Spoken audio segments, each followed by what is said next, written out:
বৃষ্টিবাগড়ায় পরিত্যক্ত হয়েছে বাংলাদেশ পাকিস্তান চ্যাম্পিয়ন্স ট্রফির শেষ ম্যাচ। তাই আসরের প্রথম জয়ের দেখা পাওয়া থেকে বঞ্চিত হয়েছে দুই দলই। বাংলাদেশকে দেশে ফিরতে হবে 1 পয়েন্ট নিয়েই। আসর জুড়ে ব্যাটারদের পারফরমেন্স ছিল বেশ দৃষ্টিকটু। দুই ম্যাচেই ব্যাট হাতে আলো ছড়াতে ব্যর্থ হয়েছে বাংলাদেশের ব্যাটিং ইউনিট। তবে বোলিং ডিপার্টমেন্ট সেই তুলনায় অনেকটাই ভালো করেছে বলা যায়। দুবাইতে ভারতের বিপক্ষে ম্যাচের পর রাওয়ালপিন্ডির ব্যাটিং উইকেটেও লড়াই জারি রেখেছিল বোলাররা, বিশেষত পেসাররা। যদিও ম্যাচ জেতানোর মতো স্কোর করতে পারেননি ব্যাটাররা।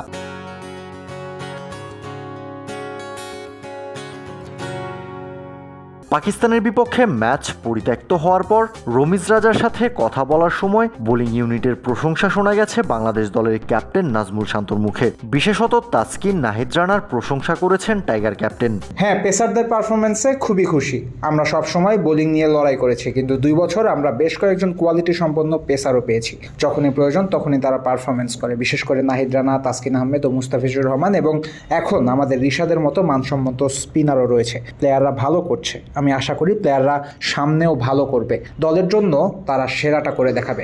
আসরের ব্যর্থতার দায় মাথা পেতে নিয়েছেন শান্ত।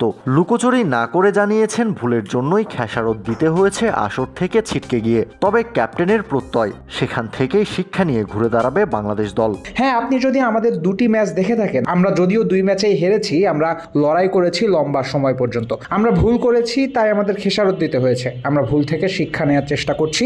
আমাদের সামনে এগিয়ে যেতে হবে এবং পরিকল্পনা করতে হবে, সেই সঙ্গে বাস্তবায়নও করতে হবে। আফগানিস্তানের মতো দল বিশ্ব ক্রিকেটের পরাশক্তিদের যখন ঘুম হারাম করে দিচ্ছে, তখন বাংলাদেশ ক্রিকেট দল যেন তাদের কাছে নির্বিষ। হেসে খেলেই সবাই হারিয়ে দেয় টাইগারদের। কবে আসবে সুদিন, সেই প্রত্যাশাতেই দিনরাত কাটছে বাংলাদেশি ক্রিকেট সমর্থকদের। কাউসার শান্ত, ক্রিক ফ্রেঞ্জি।